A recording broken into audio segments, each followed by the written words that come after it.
Chairman, I'm happy that you brought this out because I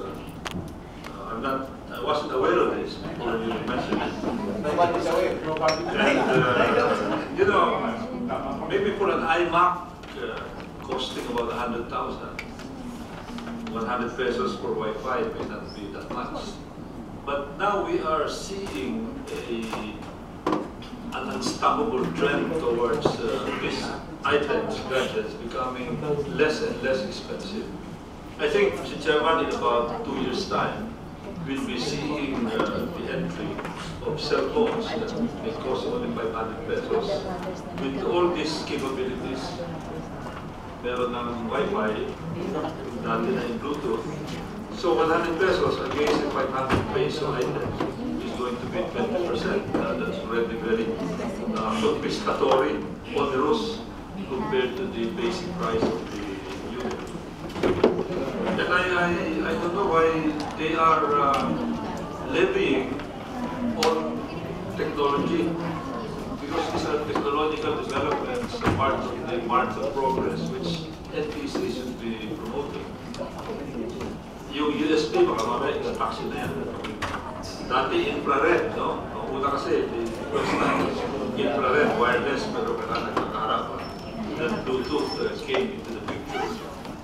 Meron mga time capsule, all kinds of wireless technology, and there may be no stopping to this, Chairman. As I said, this will become very confiscatory as we see the prices of these gadgets becoming lower and lower.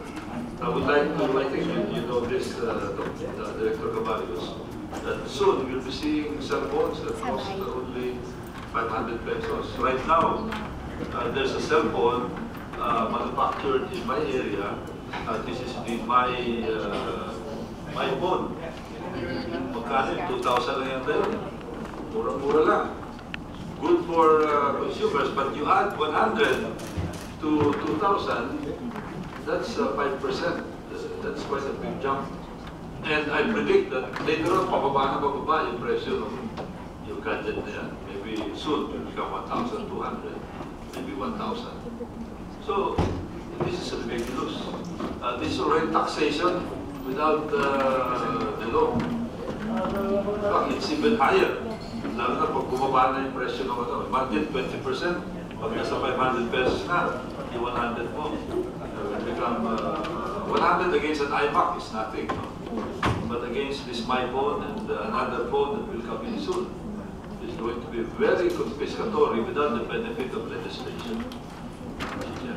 So I think this is something that we should look into, especially when we look at the budget of the NTC coming, because that is revenue accruing to them. Saan napupunta po yung pera? Sa inyo o sa general fund? Sa general fund, sa treasury. And you're able to retain what percent? Wala. Wala. Thank you.